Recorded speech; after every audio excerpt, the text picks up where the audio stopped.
Hello, I'm Doug, and welcome to the Krewe of Japan Podcast, a weekly podcast where we take you on audio journeys through Japanese culture. This time on Krewe of Japan Podcast. Welcome back to the podcast, and sorry for the impromptu mini hiatus that we had over the last couple of weeks between life and the flu kicking my butt. But that is behind me. But you know what's in front of me? My next trip to Japan. The border doors have been flung open and tourists are pouring into Japan. But what is the primary focus of your next Japan journey? Is it checking out popular sites? Is it exploring off the beaten paths? Immersing in nature? Getting hammered on draft beer or sake with locals? Running up a hefty credit card bill in Harajuku or Ginza? Or maybe just a little bit of all of it?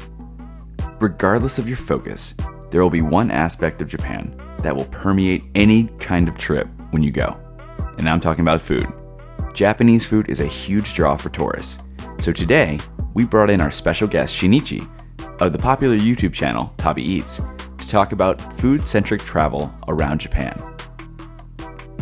During our conversation, Shinichi dives into a variety of topics about food in Japan, including some of the craziest things he's found in vending machines. The strangest thing I've found from a vending machine is a machine selling a can of bear meat curry. And in the same machine, they also sell the can of escargot. I don't know who would buy those from a vending machine. His take on which okonomiyaki is the best. You have to go to Hiroshima and try it at a proper Hiroshima restaurant. It's different. It's on a different level. It's on another level. Yeah, it's incredible. It's so good. His favorite dishes in each region. Yeah, it's a buttered baguette smeared with a little bit of mentaiko, and it's toasted. So the mentaiko gives it that little, saltiness and umami, and then it's buttery and it's, bread. Oh, that's incredible. I think you'll like that. Some of his favorite travel destinations in Japan. Yeah, I filmed mostly for my Shinichi's World channel. I filmed like 12 videos because we were there for 12 days. And we rented a car. We rode trains as well. But we went to Matsue. I love Matsue. It was my second time there. Love it. I'm actually going again the end of this month to Matsue. It's so beautiful. And so much more. Throughout the chat, you will feel Shinichi's love and passion for food and travel both. And by the end, hopefully you'll have some new food ideas to consider for your next trip. So let's just jump into the interview, or better yet, ITADAKIMASU.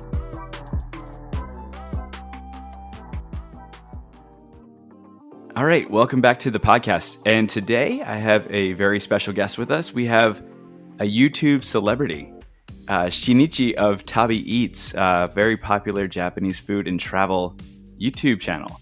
So welcome to the podcast, Shinichi. Thank you, Doug, for having me. Really, really excited to be here. Yeah, well, we're excited to have you. Thrilled to talk about your expertise in just traveling the country and talk about the food you've explored and discovered along the way. But before we jump into that, we have a question we ask all of our guests that come onto the podcast. We like to ask, if they have any connection or experiences with New Orleans. Have you ever been to New Orleans before? And if not, what's the first thing that comes to mind when you hear New Orleans? Okay, well, believe it or not, New Orleans has always been on my bucket list, but I've never been there for some reason. First thing that comes to mind is the architecture. Okay. I love architecture, and so I think the architecture is very unique, a little European. Of course, I think of Mardi Gras and music. Of course. And obviously the food. I think it's Creole food, right? Creole food? Yeah, Creole and Cajun. Oh, we have a good mix of both. Cajun maybe a little bit more out westward, but we got Creole for sure. Okay, jambalaya is Creole food? Cajun food? Yeah. Okay, yeah. So, I've never been there, but I've always been interested in going, especially for the food. Yeah, well, I was about to say, you can make a special episode just about New Orleans food even. If you ever make it down here. When you do, just let us know. We'll take you to some good restaurants. Oh, thanks a lot. That'll be nice. Yeah. So obviously, we usually ask our guests too, some that, are expatriates that live in Japan, or, people who live in the US but have studied or whatever with Japan, like Japanese culture, history or whatever. But obviously, we want to highlight more of your food traveling exploration. So like what sparked your interest in food as well as your passion for travel? Okay. I think ever since I was a kid, as far as I can remember, I used to love to read books. Not so much anymore. I watch more videos these days. But yeah, I used to read a lot. And I used to read a lot about, different countries. And I grew up in Hawaii, and it's a very small island. Okay. And that made me want to travel even more. Yeah, so one of my first job was a flight attendant because I wanted to travel. Mm-hmm. And so I was a flight attendant, and I got transferred to Philadelphia. Okay. And that was a good thing because they only did international flights. They were charter flights. And so I got to travel to international places. First international destination for me was Frankfurt, Germany. And nice. I was wowed by that trip so much, and that made me want to explore more of the world even more. And yeah, that's kind of how it started. So were you born in Hawaii, or did you move there when you were a kid?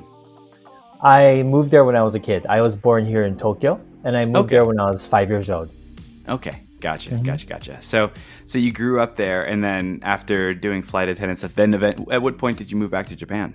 I moved back to Japan when I was 24. Okay. Gotcha. For various reasons. Right. You explored the world a little bit and then came home. Exactly. Yeah. Yeah, awesome. I needed to. Yeah, Hawaii was. I love Hawaii. That's where I grew up, and that's where my family still live.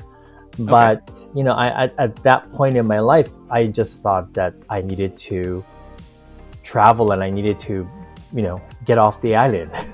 Yeah. Explore. Nothing right? against the island. Yeah, exactly. Well, I mean that's great because it's led to this awesome, your YouTube channel, and it's grown a lot. I want to say it's grown. How much has it grown since? Like, I guess when did you start it specifically? Was it around the beginning of the pandemic? It was a little bit before that, right? Oh no. Which channel? I have three channels. TabiEats. The TabiEats channel. The TabiEats channel. No, we've been doing it for 7 years now. 7 years. Okay. Yeah, so it's been a while. 7 years. Yes, it has grown since we started. We started from zero, like most people. Yeah.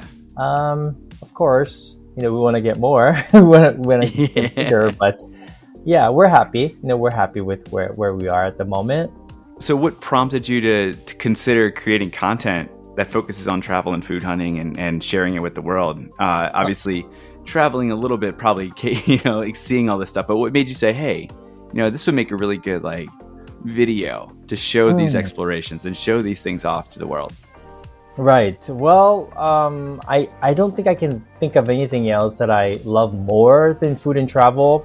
In the beginning, I thought, should I just focus on food? But then I love traveling. And then I thought, should I just focus on traveling? But then I love food when I travel. And so there was no way that I could separate them. And so I just thought food and travel. And, my partner, Satoshi, and I, we run it together. And Satoshi also loves food and travel. So we just thought, why not do food and travel? Just combine the two. Why not? Yeah. So, I think about food all day long. When I'm eating a meal, I'm thinking about what I'm going to eat the next meal. And then when I'm not traveling, I'm already planning my next travel. So that's how passionate I am about those two. I think if I'm not able to travel anymore, I think I don't know what I'm living for anymore. Yeah, that's how much I love it. Well, I know I can speak to that because I know when we were going back and forth, I feel like every time we were trying to plan something, there was you either coming back from a trip or either I was leaving for a trip and then you were coming back, or vice versa. We were always passing each other. Right, so exactly. Funny. Yeah, you were in Japan, right? Yeah, I was. I was in Japan for about 3 weeks back in July. I see. Oh. Yeah, I was visiting some in-laws, so got to go to Tokyo for a little bit, mostly in Ibaraki. Oh, なるほど. I see. Yeah. So before and we're going to talk more about food traveling and exploration, but one of your most popular videos on your channel was you and Satoshi trying out a variety of American instant ramen noodles. Okay. It's one of your most viewed, one of your most popular ones. Did any of them really surprise you as being like really good? Like surprisingly good? Like you thought it was going to be horrible and then it actually turned out to be all right? Well, I think one of them, actually a couple of them. One of them was a spicy one. And I think it was, okay. I believe it was some kind of Mexican flavored one. Okay. That one surprised us because we don't have Mexican flavored ramen here in Japan. Yeah. So that was unique and it was pretty good. And then the other one that surprised us was it was a vegetarian one. I think it was vegetarian. Okay. It was a healthy one, and it tasted healthy.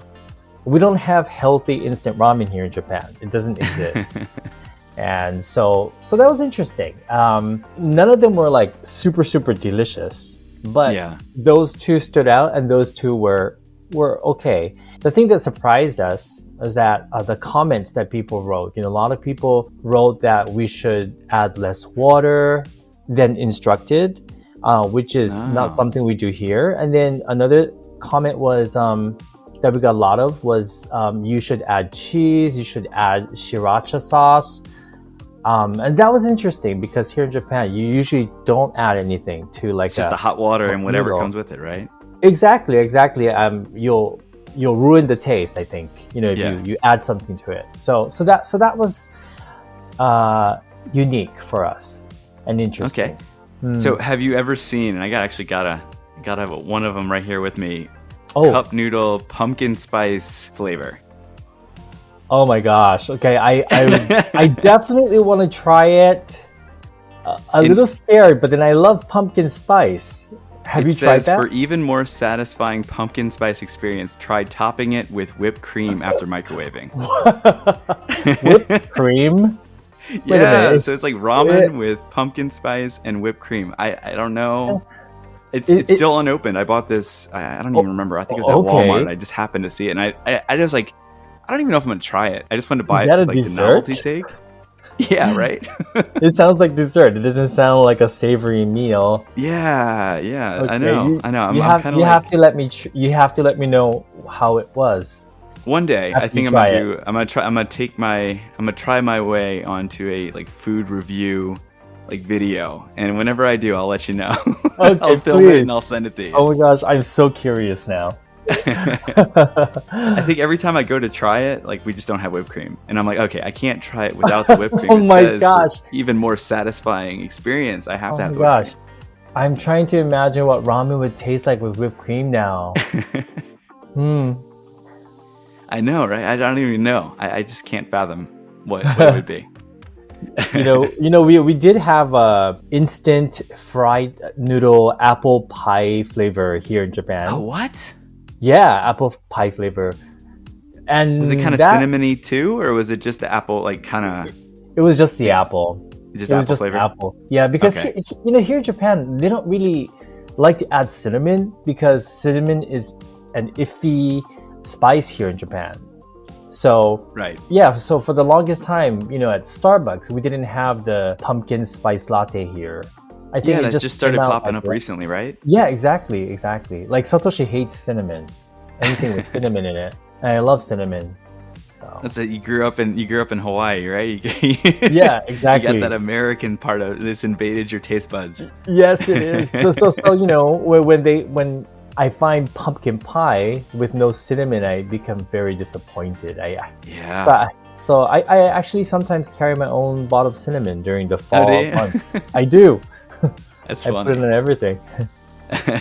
It's like us with our Cajun seasoning. They have a seasoning called Tony Chachere's. And it's like a Cajun seasoning. You can literally just put it on. I put it on pasta. I put it on French fries. I put it on meat. I put it on pretty much everything. Really? Just to give it gives it a little kick, like a little spice to it. That is just adds flavor. Okay, so. Well, that sounds better than whipped cream on ramen. Right, that's for sure. Right. Maybe I should try whipped cream and Tony Chachere together and see how that goes. Oh, okay. You tell me how it is. Sweet and spicy. you tell me how that goes, and I'll try it. Well, at least if it doesn't go well, it's only like 79 cents at Walmart, so it's not like a big investment gone down the toilet. True. So back to your YouTube videos on TabiEats. you highlight a lot of street food. And Yes.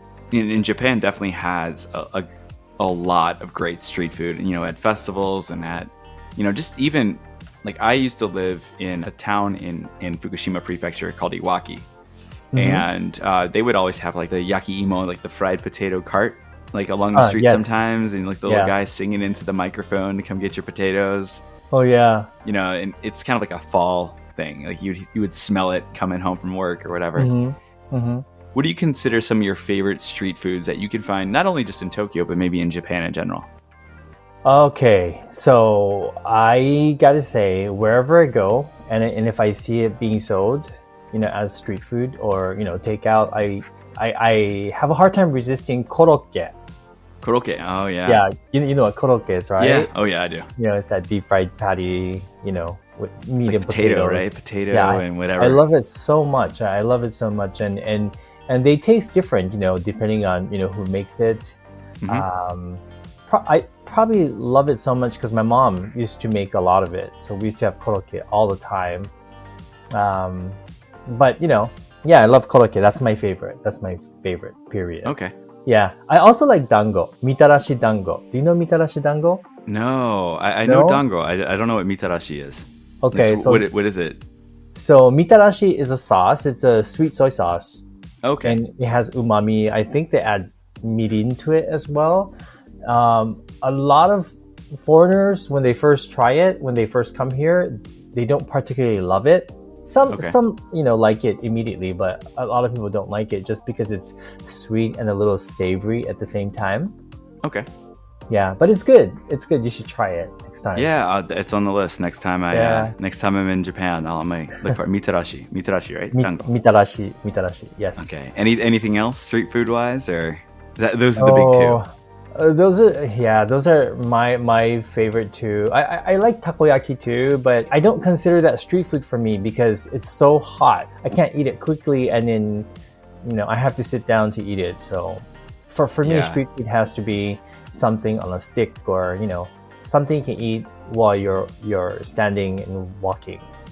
Yeah, and now that I think about it, I was at a festival this past trip in Ibaraki, and they had I'd never seen this at a festival before, but it was actually like it wasn't yakiniku, but the guys were making it was like gyutan on a stick, like kushiyaki. Kushiyaki, but it was like really like premium meat. It wasn't just kind of like your cheap so it was so good. Like they peppered it and it had all the seasoning on it. It was so good. Oh, that sounds good. I'm spoiled. I don't know if I'll ever be able to eat kushiyaki ever again. But that was great. Yeah, I'm getting hungry thinking about it. It's like morning here, so I haven't eaten anything yet. I just finished eating dinner, so I'm kind of full. So I'm okay. Nice. If I was doing this on an empty stomach, I'd be going crazy. I'm so hungry right now. I would eat the pumpkin spice cup noodle right now. Oh, with or without whipped cream? Either. There you go. So all right. Well, outside of street food. Yes, Doug. I'm so sorry. Hey, can I come right back to you? I gotta get the door. Yeah, go for it. Go minasai. No, daijoubu. A few moments later. Oh my gosh, I'm so sorry. No, you're good. Okay.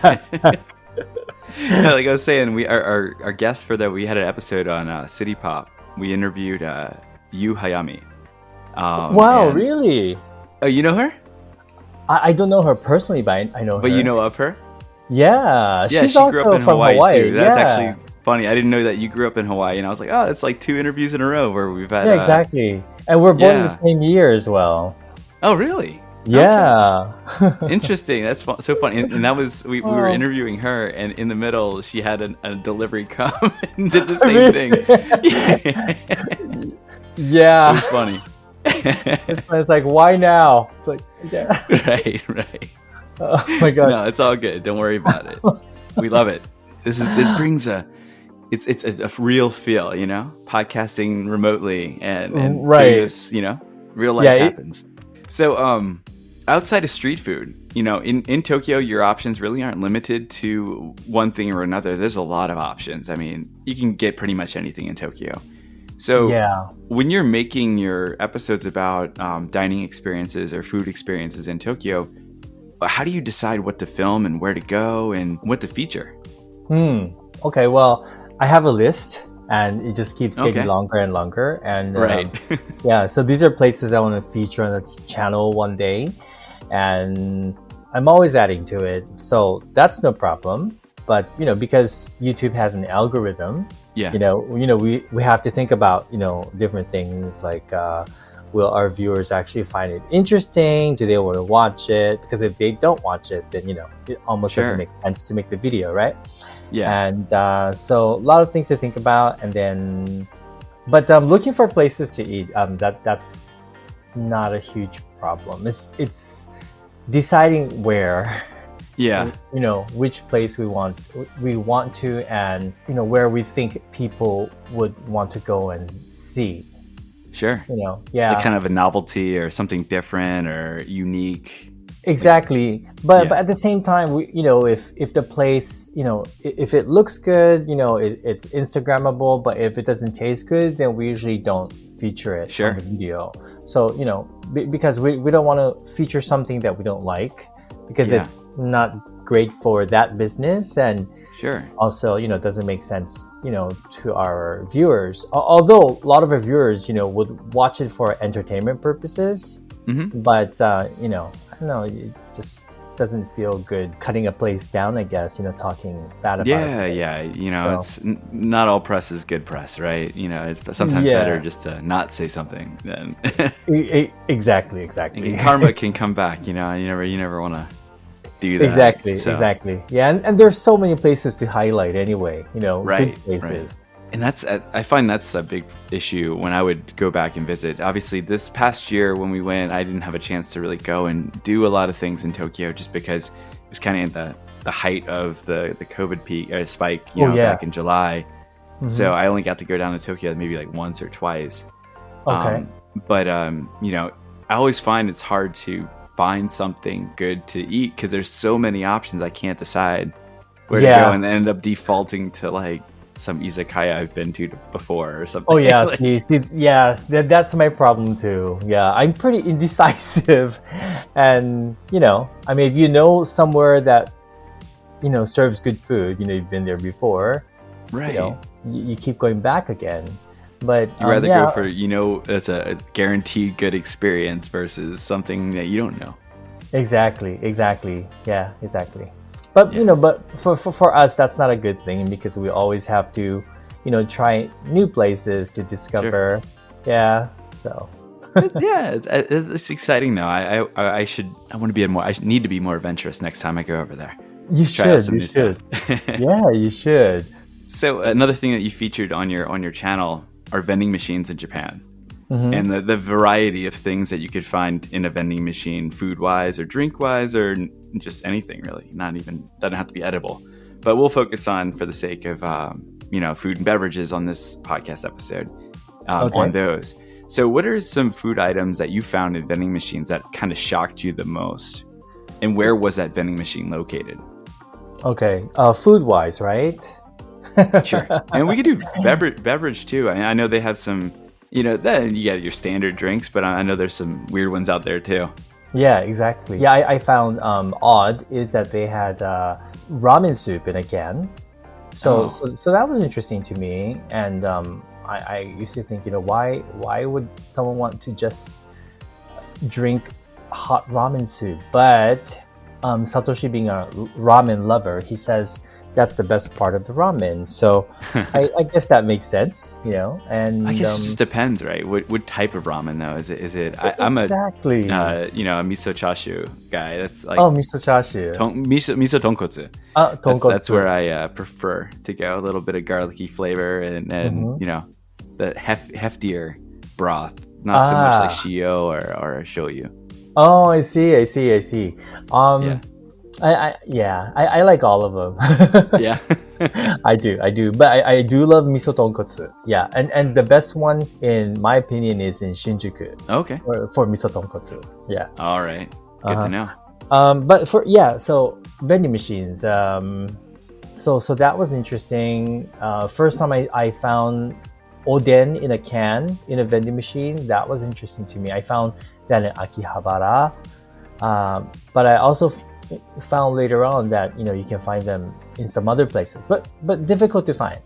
And as for food, I think that the strangest thing I've found from a vending machine is a machine selling a can of bear meat curry. Bear meat curry? Yes. And in the same machine, they also sell the can of escargot. Oh. I don't know who would buy those from a vending machine. Yeah, right? That's a little, it's a little I don't want to say extreme, but adventurous. Adventurous, yeah. And then recently, since the pandemic started, at Haneda Airport, they started selling in-flight meals from a vending machine. So I think that's kind of interesting. Yeah. Huh. I always think at a couple of the parking areas or service areas on the highway, I've seen like warm meals in a vending machine, and I always kind of got weirded out by that. I'm like, how long have they been in there though? They're warm, yeah, but have they been sitting in there being warmed for 12 hours? Like, is it still fresh? Like, what's going on? Yeah. Well, we've tried a lot of them, and they are pretty fresh. Amazingly. Oh, are they? Okay, well, it's good to know. They are. Like the noodles, the one that sells soba. Have you seen vending machine that sells soba, udon, and ramen? I have. Okay, so there's actually a person that that restocks it, all day long, and they're made fresh every day. I hear. I believe the burgers are frozen, and so they're okay. Yeah. Yeah, and so far I haven't gotten a stomach ache, or I haven't gotten sick from eating vending machine food. So. That's always a good thing, right? When you eat from a vending machine, as long as you don't get sick, that's a good experience. Exactly. But these machines are the ones that sell the burgers and the soba and ramen. They're very old, and they're very retro machines, and so I don't know how long they'll stick around. Yeah. Right. Yeah. So back to some of your trips. When you're planning your trips and traveling, especially when you're doing some for your videos, or it doesn't even have to necessarily be for your videos, although it sounds like sometimes you'll video along on a trip, just to cover the experience altogether. But how much of the food planning is done before your trip begins? Like, do you plan everything out, or do you allow for some like spontaneous exploring on the streets and say, oh, this little hole in the wall here looks pretty cool, let me check it out? Or do you try to keep it, since you are trying to build sometimes, especially for the videos that you release on YouTube, right, since you're building a show, do you try to get everything lined up before you actually go and travel over there? I think it's a little bit of both, because usually we try and contact the establishments before we go, so that we won't have any trouble filming. And right. In Japan, that's kind of a iffy thing, right? The privacy laws and everything. Yeah, right? The privacy laws and everything. So just getting permission for filming makes it so much easier for us. And so we do like to plan, almost every place we want to go, on that trip to film. However, I don't know if you know it, but I have another channel as well called Shinichi's World, and that one, I haven't watched as many of the videos, but I know of it. Yeah.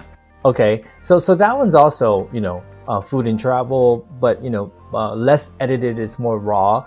So that one, I'll just film whatever we're doing and just random shops that we go into, and I'll secretly film on that one, like a GoPro or something. Yeah, like a GoPro or something. So it's not the best quality, but then we find places that we enjoy very much, that way as well. Yeah. And then we'll talk to the owner, and we'll say that we liked it and we're YouTubers, and can we film next time we come here? So have you ever gotten any, when you reached out in advance to the restaurants and you said, hey, we're coming over there, we would like to film our experience at your restaurant? Has any of them had no, you can't do that, really negative response to your request? Fortunately, no. We've we've had 100% success rate at that. Oh, that's good. Yeah. Yeah, I think it's easy for us because we already have a lot of videos that we made at restaurants. So we True. just send them links, and then they look at it. They know that we don't talk bad about restaurants. Right. And our videos are as much as we can professionally made. We try to make And them there's a lot of as viewers. You're sending a bunch of potential clients over to their restaurant, just from seeing them on a video. Yeah, exactly. So 100% they usually say yes. Cool. Well, that's good to hear, because I was kind of curious about that with the privacy laws and everything, especially with going in and maybe folks being worried about getting that negative exposure and inadvertent, not necessarily being put on the limelight and just not kind of pushing back on those requests. So I was kind of curious. In some of your other videos, though, like you and Satoshi really travel the country, all over the place in Japan. What are some of your favorite foods or finds in some of the different regions? You don't have to go obviously prefecture, but let's say Hokkaido or Tohoku or Kanto or different areas of the country. What are some of your favorite types of dishes or delicacies that you found? Okay, I won't be able to do every prefecture. I actually haven't been to every prefecture yet.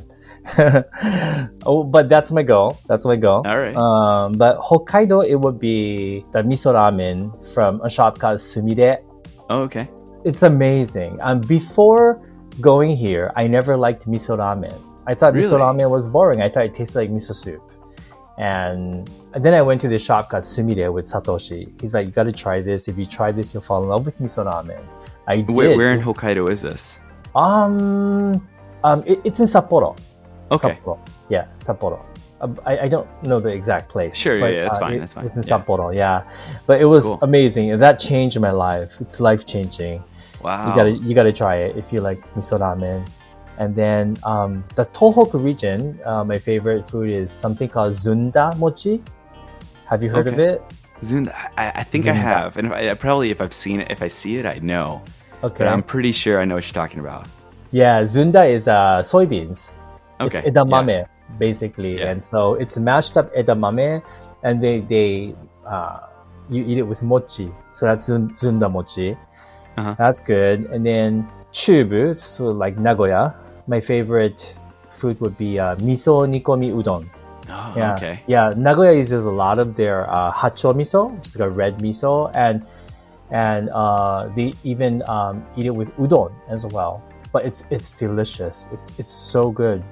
And Kansai, of course, takoyaki. Takoyaki is my favorite food, and Hiroshima is like okonomiyaki. I was about to say okonomiyaki is kind of like the big thing, right? Yeah, but it's amazing.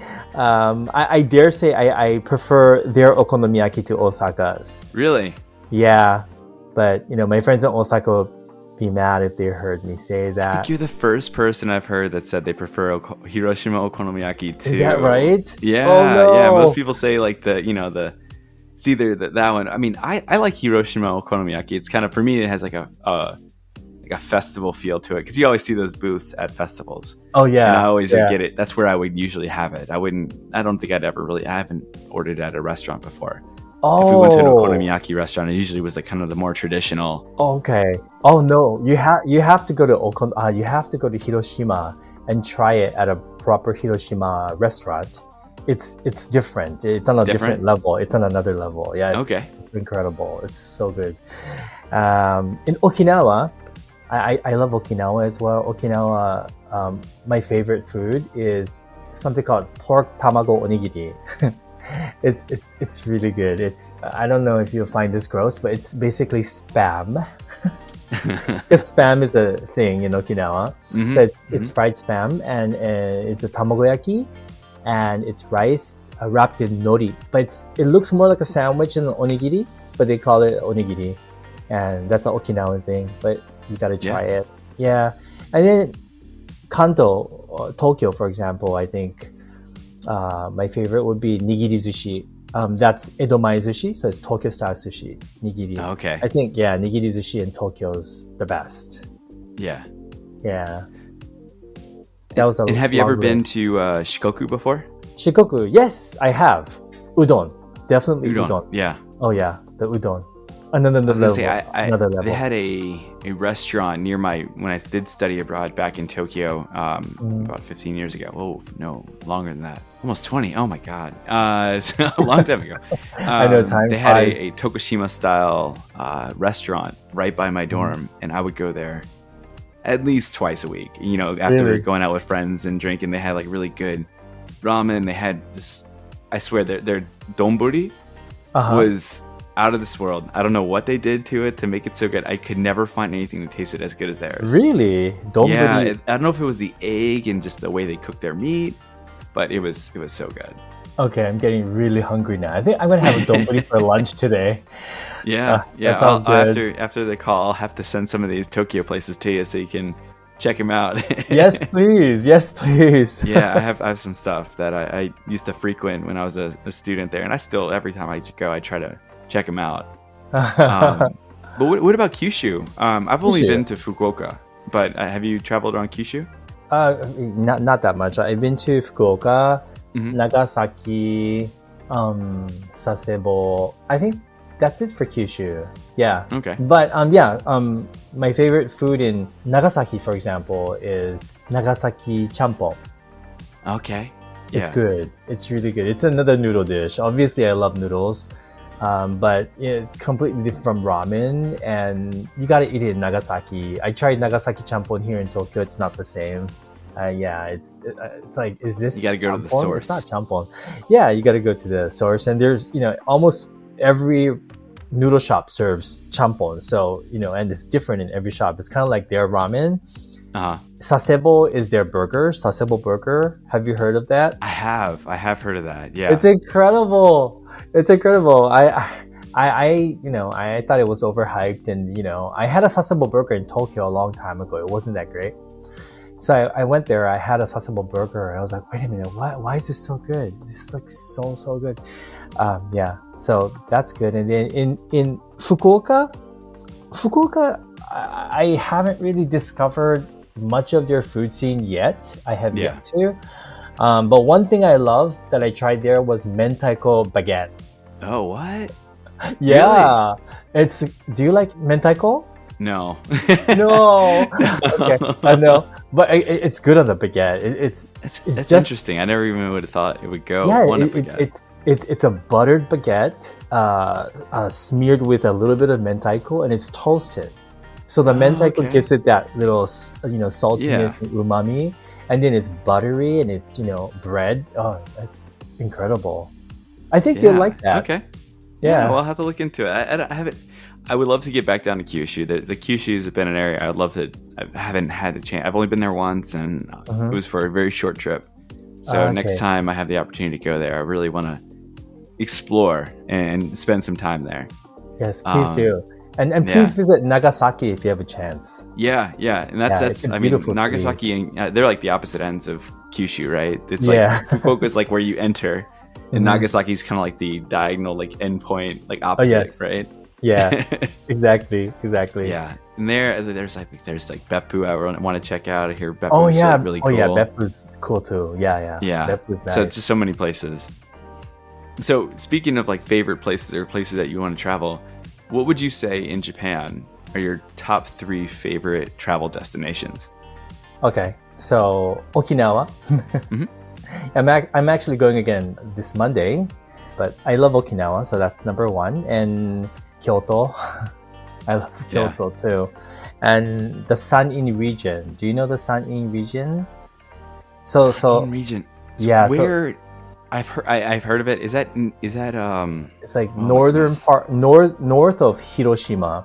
Yeah. Okay. Yeah, not many people go there, even Japanese people, because it's harder to access. Shinkansen doesn't go there, so that's the main reason why. So you have to go to Hiroshima and then take a local Shimane? train or a bus. Yes, exactly, Shimane. Yeah. Tottori. New Orleans is the sister city of Matsue. Wow, really? Yeah. So we had an exchange program about 2019 was the 25th anniversary of it, and we had an exchange program where actually I was one of the participants that traveled to Matsue and got to do like a lot of sightseeing and trying things out. Oh, it's such a Matsue and Izumo and like that whole region, that whole area, so beautiful. Like I had never been to that side. You know, I've been to Hiroshima before and kind of around that part of, you know, that region, the Chugoku region. But I had never been to the Sea of Japan side to see it or experience it, and it was just gorgeous. It really was. It really is. And, you know, we just came back from the sunny region. Oh, okay. Yeah, I filmed mostly for my Shinichi's World channel. I filmed like 12 videos because we were there for 12 days. And we rented a car. We rode trains as well. But we went to Matsue. I love Matsue. It was my second time there. Love it. I'm actually going again the end of this month to Matsue. Okay. I really like that city. And have you ever had there's a restaurant, I can't remember the name of it. It's a noodle restaurant, like udon, or maybe soba. I can't remember if it was udon or soba. But it's right by Matsue Castle, and they have it's famous, and they have matcha shio. Shio matcha. Where it's like matcha and salt combined together, and you put it on tempura, and then you eat that like that. And I wish I could remember the name. And it has like, when you go in, it's right along the main strip and kind of that historic district. Yes. And they have like a little they have some ponds with koi and everything, and really, really, really nice. You would be able to find it if you probably asked around like the little tourism place next time you go there. For sure, I'll definitely go. You know what's I tried in Matsue this last trip. Something called katsu rice. Katsu rice. Yeah, and it's a Matsue thing, and you can't find it outside of it. It's basically you know you had katsu kare before. Yeah. Right. So it's like that, but instead of curry, it's demi-glace sauce. Oh, okay. Yeah, I love that stuff too. But oh my gosh, it's so good. It's incredible. Yeah. so yeah, the sunny region is number 3. One of my top 3 places now. Yeah, I mean, there's so many great places to visit over there. I have a hard time pinning down 3. But were you able to travel to Kyoto while it's been kind of like quiet with not as many tourists coming in? Yeah. I've been there. I think 4 times during the pandemic. You know, before tourism opened, and a lot of changes. You know, I got to see the bamboo forest with no one, so that was peaceful. It was peaceful. Sure. Do you know what is the market, Nishiki Market in Kyoto? That used to be very full of tourists, and you know that place is quiet. Unfortunately, a lot of shops closed during the pandemic, you know, because of that. So that was very sad. One of my favorite shops closed as well. You know, they've been in business, you know, for decades, but they had to close shop. So that was sad. But you know, a lot of new shops have come in place of those shops, and you know, I guess change is inevitable. And you never know what with the borders reopening and tourism kind of picking back up. Maybe they'll have you know, the folks that ran those shops may come back to it. Who knows? You know, because I know that's a big thing. And actually, it kind of like segues back in. That was my next point. Was talking about tourism opening up in Japan. Do you have any ideas or plans for your channels to highlight like new trends in like Japanese food tourism or anything like things that maybe, you know, because everyone, I feel like now that the borders have opened, a lot of people are going to want to go to Japan, and they're going to want to try something out. And I know the Japanese government too is trying to push travel to Tokyo, non-Kyoto, like other like smaller areas. So do you think highlighting some of those smaller areas on your channel is something that you're planning on doing down the line? For sure. It's something we started doing a couple of years ago, and you know, with the pandemic we couldn't travel either, so you know, that, you know, the good thing is that it forced us to explore more of Japan. And that's how we discovered the San-in region. We were invited by the people there to introduce that place. And that was the first time for the both of us to visit the San-in region. And if it weren't for that, we probably would have never gone. So, you know, that was great. And when we went to Matsue, you know, places like Matsue, Tottori, for example, we noticed that there are not many people there. It's very quiet, and Yeah. It's a shame that not more people discover these places. I really think these places are hidden gems, and they have a different feel from Kyoto, for example. So it's something we want to do for sure. We want to promote Matsue more, for example, and we already met some people there, and we're going to go back. And then the other thing we want to do is, well, personally for me, Instagrammable food that you can find in Harajuku's, it's fun and it's great for your Instagram feed.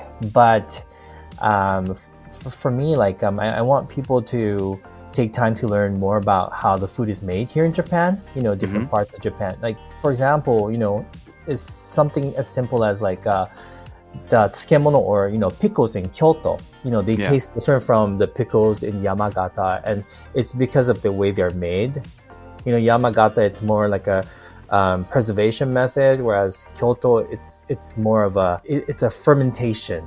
Sorry, right. They ferment their pickles, which is why their pickles are sour. But unless you think about that, you don't really know why one is sour and one is saltier. And I think that's interesting, and it's because of the history of that place.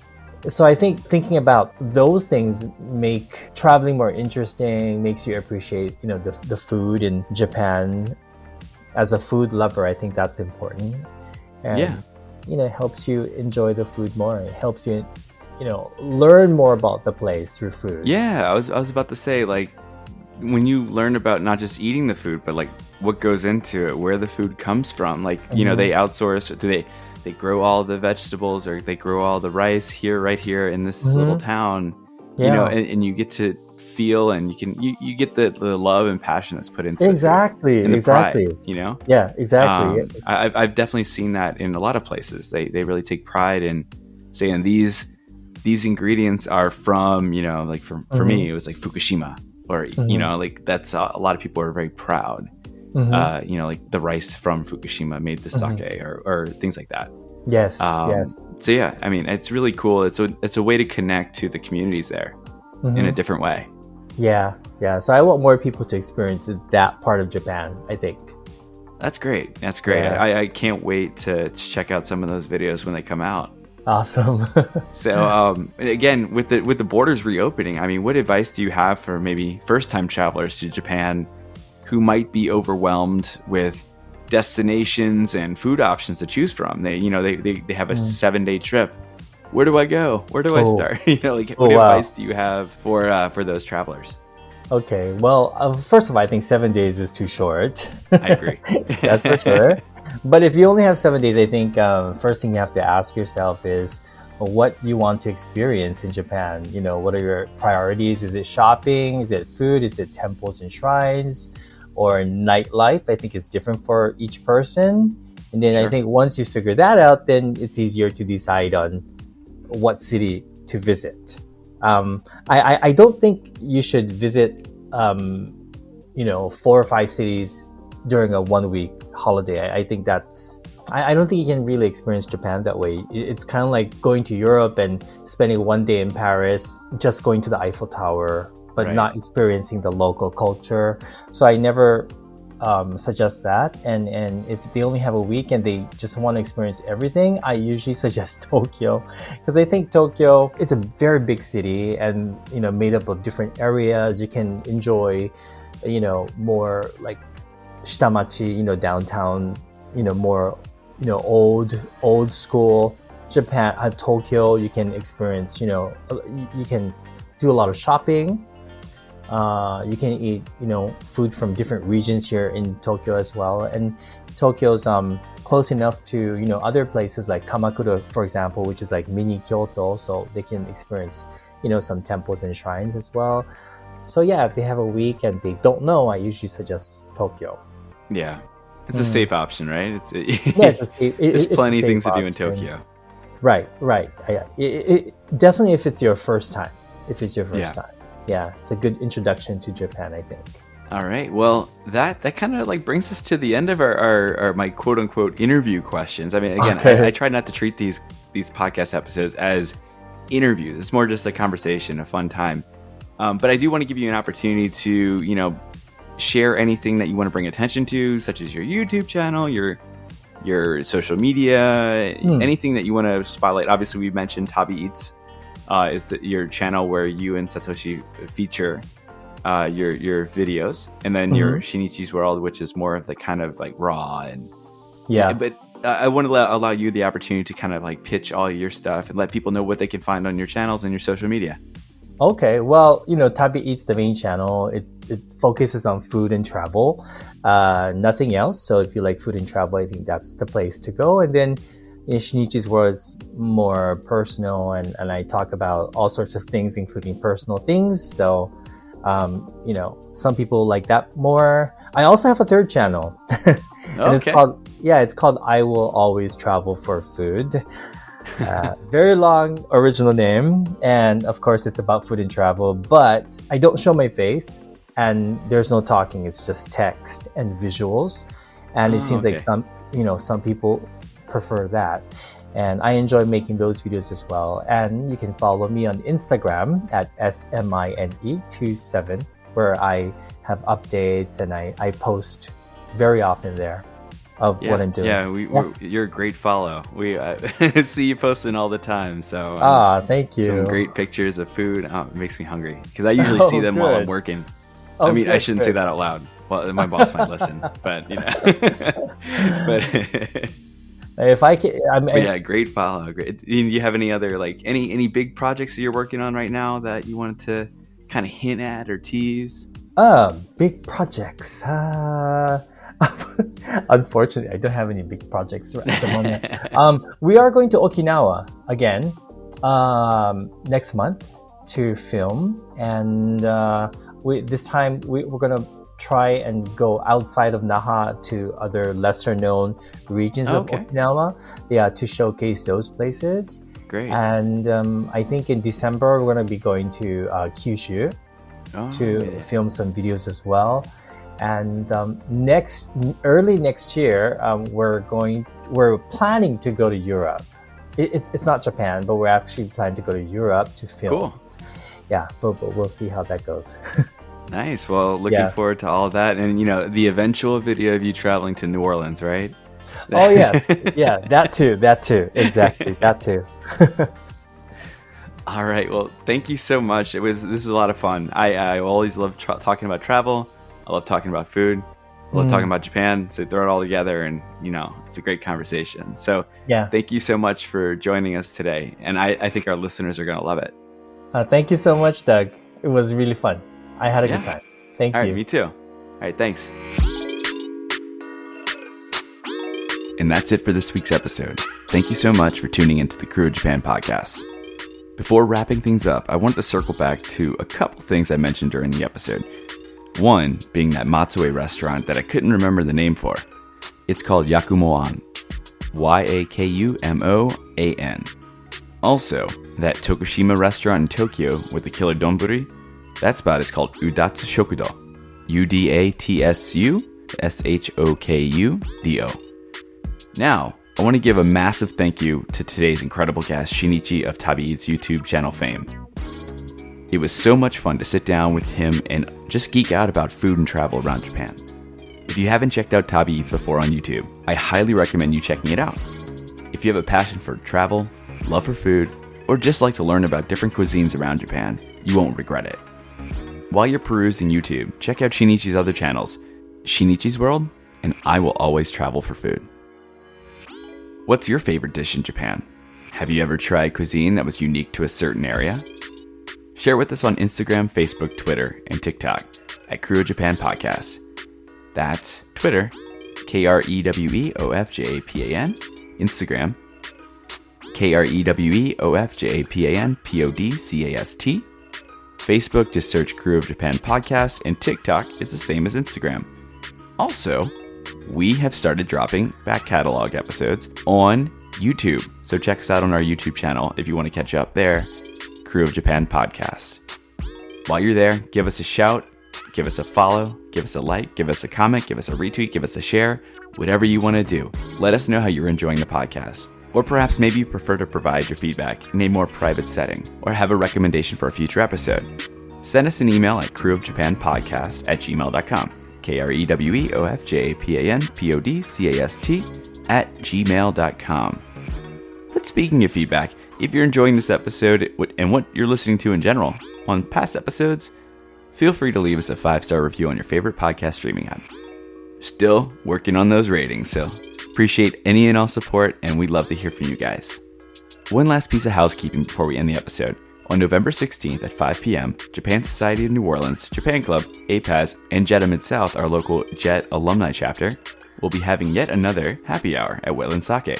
So come on out and say hi to the crew, and everyone else, of course. But that's going to be it for today. Till next time.